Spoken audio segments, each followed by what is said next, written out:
Give me the next 10 minutes and I'm going to show you how to prep for a bodybuilding show without ruining your life. So I'm roughly 30-ish weeks out of my next show.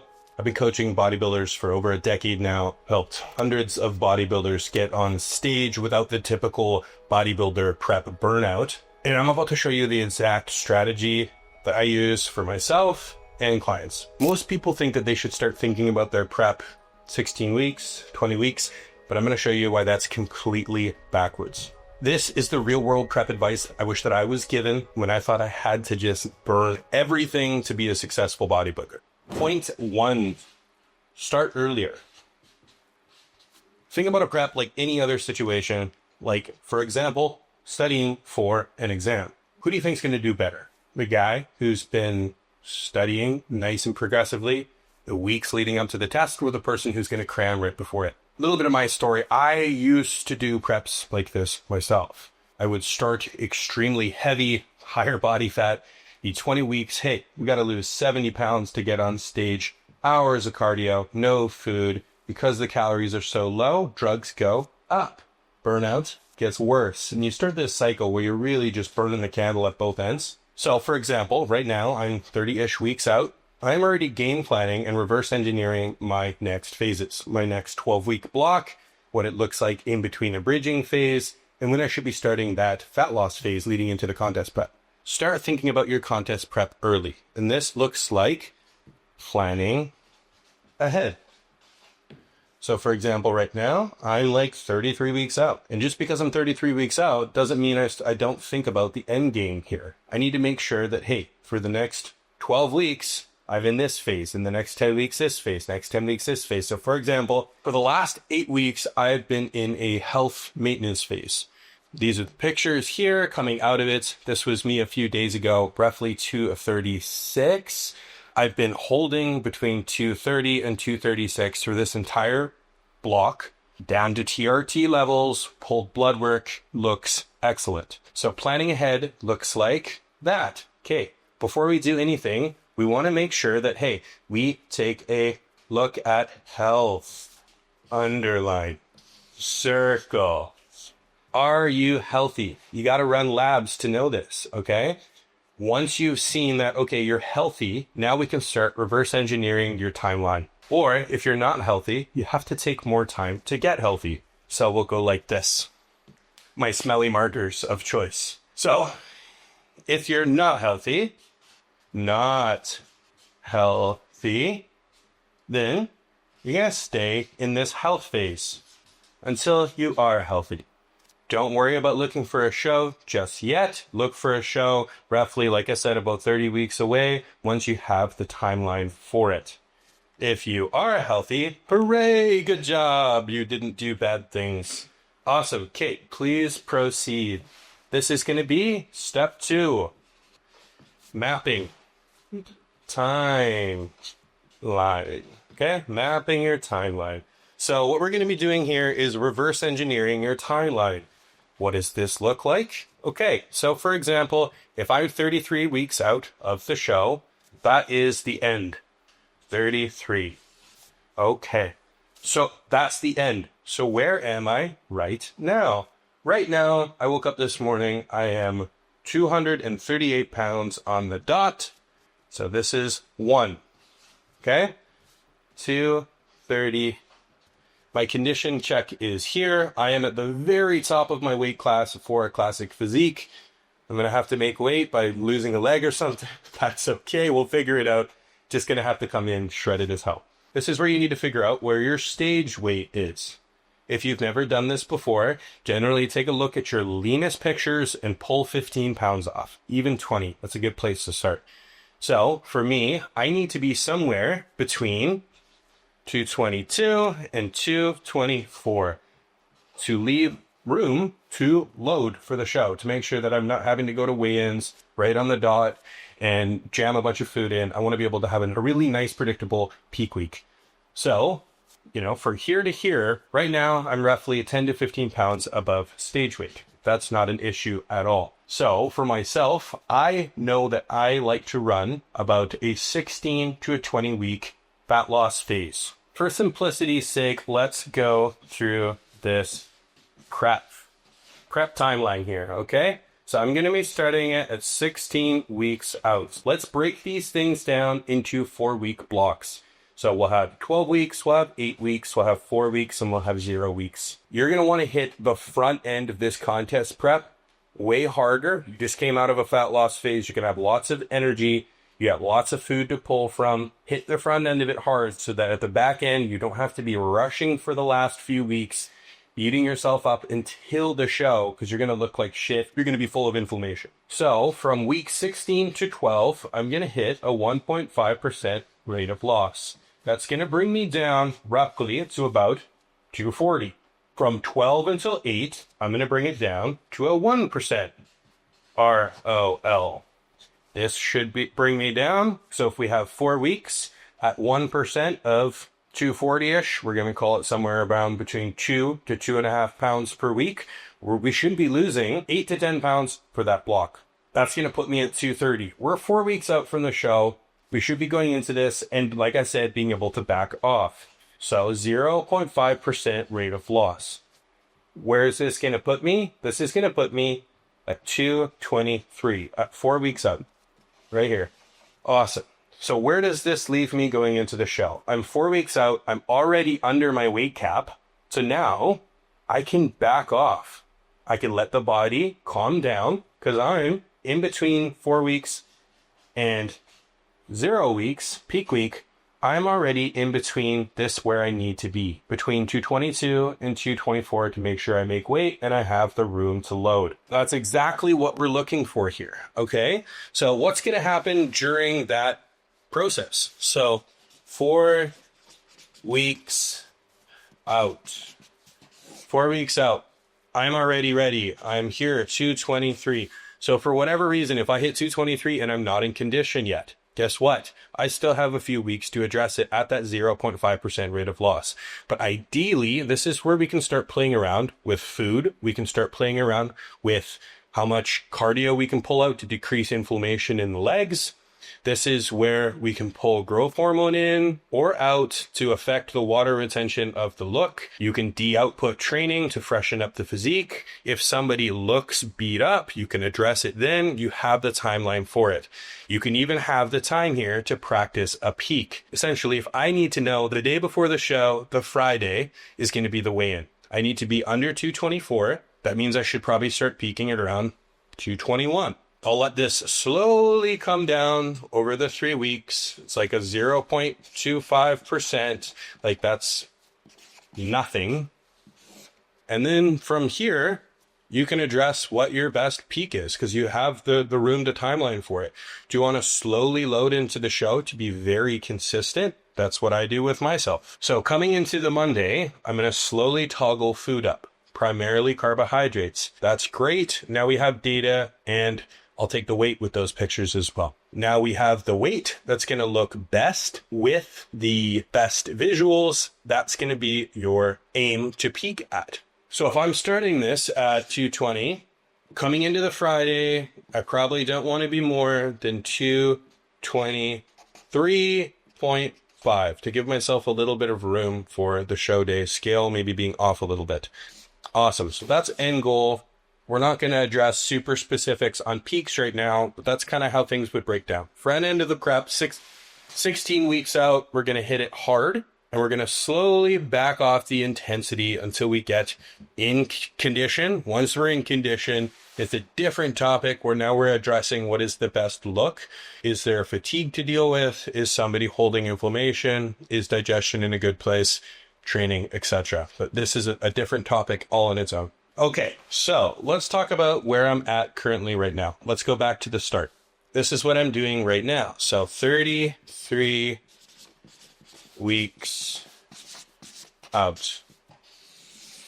33 weeks out. I know for myself, through blood work, through history, through keeping data on my own anabolic usage, that I primarily use some testosterone and a DHT base. Usually testosterone and mastron. I'll keep a good amount of growth hormone in because I respond really well to it. But most guys think that more drugs during a contest prep is going to result in a better look. And this is wrong. Here's something that might surprise you. I actually use less gear in my contest prep than generally in my off season. The reason why is when you're looking to build muscle, you need the hormonal backing to push performance higher to build that muscle and hold it. During a fat loss phase, we're not looking to put on muscle. We're looking to hold muscle, okay? I have a 12-week period here where I can escalate drugs up for sure. But during this 12 weeks, I don't actually need to take my gear up super high. Why is this? Because I'm coming out of this last phase that I did, 8 weeks, super refreshed. Drugs are low. PEDs are super low. I'm ready to rock. Volume in training is low. If you want to know more about starting specifics around gear, there's separate videos for that. I'll link them down below. We can have a conversation about it. But I need a testosterone base to start. Generally, I'm a testosterone and a DHT guy. I need to run them at a 1-to-1 in the off season to keep my estrogen in a good place. I know this from blood work. So what I do, I don't suggest that this is for you.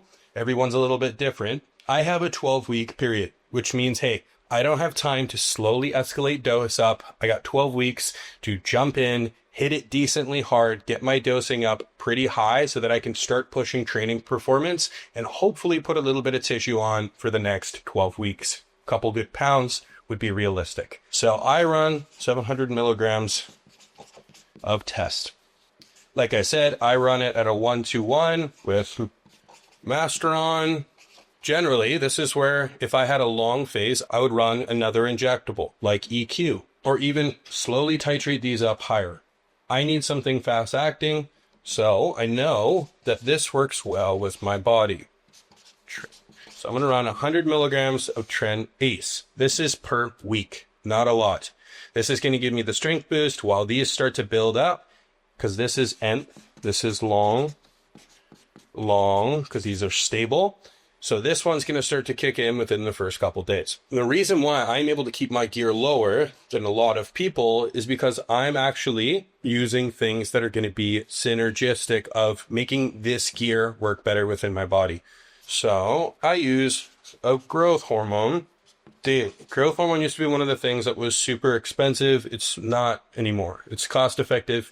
You're able to go a different pathway than just the androgen pathway to actually be able to get more out of your body. I was running some retatrutide the last fat loss phase through this reverse. It's actually worked really well for me, helping kill some of the hunger and keeping me super insulin sensitive, transporting nutrients well. So I've actually decided to keep it in during this muscle gaining phase. So I run 2 milligrams of Reta weekly, and I split it up into a few shots. And the last one that I'm running right now is 500 milligrams daily of injectable L-carnitine.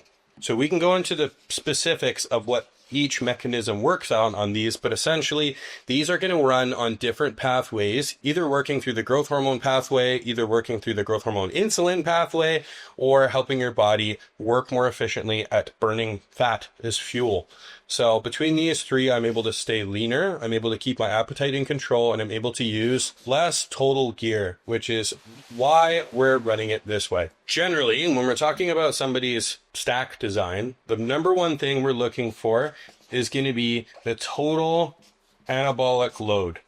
So everyone's going to have a slightly different number, and it's going to be going up over a period of time. So I know for me to be able to put muscle on, I need to be somewhere at least in a 2,000 milligram dose per week, which might look higher for some people. Everyone metabolizes drugs at a different rate. You got to remember, some people can take one Tylenol and get an effect. Some people can get two. It's all dependent on your body's recycling process and recycling timeline for compounds. So Carson, why are you only taking, 1,500 here if you need 2,000 to grow? So 2,000 to grow was previously my 2,000, but this was without these synergy compounds. These synergy compounds allow me to take 1,500 milligrams of gear with less side effects and get similar results as to a 2,000, okay?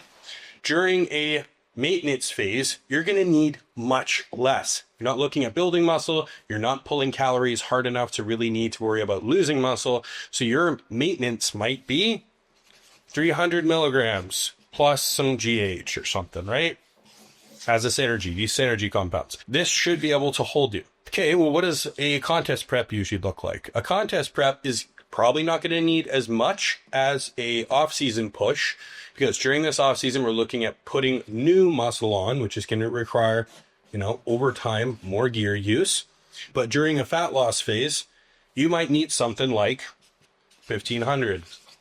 Because we're not looking at putting more muscle on, we're looking at retaining the muscle we have. The caveats around where your total dosing is going to be during these contest prep fat loss phases is performance. If performance starts to drop, okay, gear gets increased a little bit. If we see a very quick performance drop that we got to get on timeline, we don't have time for injectables to be able to load, that's where, okay, an oral might be deployed. An oral is going to work very quickly, and you're going to be able to have it working and driving performance back up. The reason this is so important is that performance holds during contest prep is so that we give the muscle a reason to stick around. The reason that you end up skinny fat at the end of your diet every single time is because you're not keeping an eye on training performance. You're slowly allowing your strength to drop off because you don't feel like training hard that day.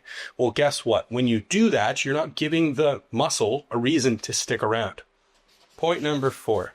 During this phase, this is where you're not going to be able to fit your prep into your life. You're going to have to fit your life into your prep. This isn't about being a hermit. This is about being intentional with your calendar.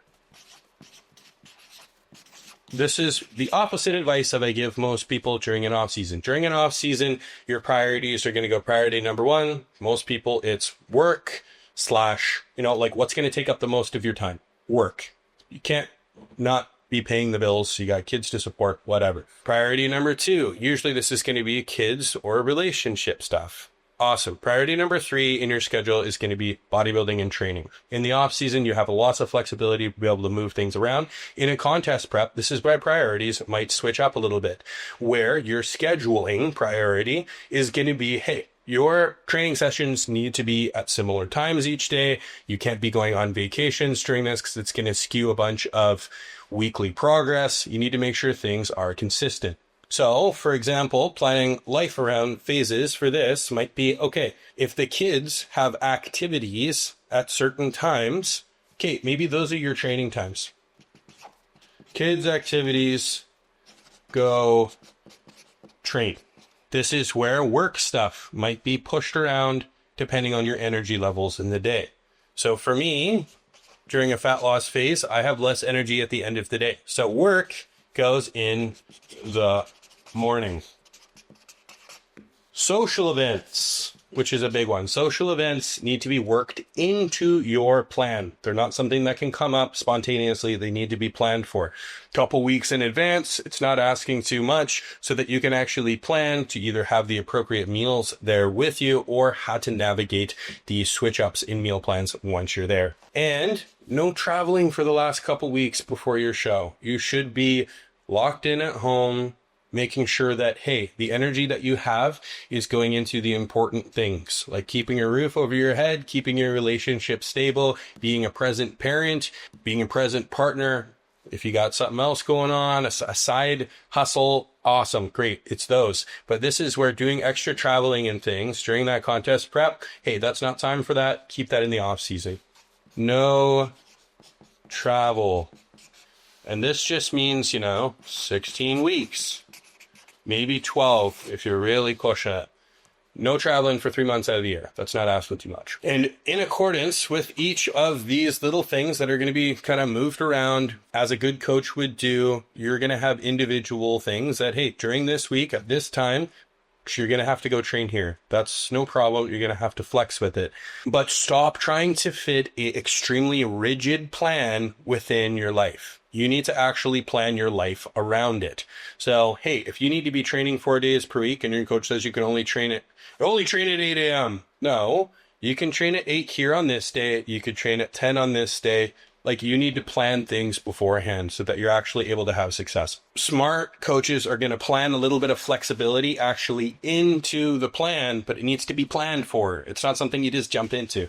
Okay, let's jump to my red marker. Just because we're going to be doing this intelligently, smart prep is still hard work. Intelligent prep doesn't mean it's an easy prep. It means it's going to be sustainable. It means you're going to come out of it with your relationships intact. You're going to be ready before the show so that you can plan for any things that might spontaneously come up, as some preps do, so you have the timeline to handle them. So what does a smart prep actually look like? Weighing and tracking your foods, making sure that you have consistent training, whether you feel like it or not. You need to be managing your stress. You need to be managing your sleep, which is a super important one. And sometimes you're going to have to make a little bit of social sacrifices, and that means either missing out on certain things or going to things that you don't want to go to. So for me, I eat pretty much the same meals year round. They get moved around a little bit, but these are the ones that I know work well with my digestion. These are the ones that I know that work well with my life. They're easy to prep, budget friendly. So that's how those ones are going to fit in. But the difference between doing something when you don't necessarily feel 100% like you're wanting to, or sticking to the same kind of meals that you're maybe a little bit bored of, and the opposite, which is not a smart prep, is starving yourself down when you're doing it because you didn't timeline right, destroying health markers because you're having to escalate dosage so high to make up for the fact that your deficit is so low because you set up your timeline wrong, that, hey, you do have a little bit of planned things that are going to keep your relationships intact. This might mean, a date night here and there, but it's not, hey, we're going out for a meal here. It might be, we're going for a hike together. It might be, hey, we do go for a meal together, but this is what I'm having at the restaurant. It's pre-planned. These are the safe options that have been discussed with my coach. And you're building a sustainable system that's not going to just blow up in your face because you're only able to manage it for a few months at a time. That's where I see people all the time. They finish their show and they never want to do it again and they fall off. In closing, there's no absolutely perfect way to prep. Everyone's going to have slightly different ways that they're going to need to get there. But there is a smarter approach, and then there's a dumb way to do things. The only guarantee is that if you prep the same as everyone else does, you're going to get the same results, which a lot of the time is burned out. But if you're willing to plan longer, you're willing to be smarter and plan ahead, you use the right tools for the right job, and you're building a life that you actually care about, then this is bodybuilding without burnout. This is what I'm about. Imagine you're building your physique with a step-by-step recipe guide where you're going to know exactly what to do every week, every workout, every day. If all that were true, wouldn't you be interested? You got to click the link below to book your 30-minute strategy call. I'll personally walk you through your specific situation and show you exactly how to apply these systems within your life, all for free. If you're worried about this being a salesy, high-pressure sales pitch, I have an unconditional, no pressure policy. If the program's not right for you, I'm going to tell you. I just want people to win and take back control of their life.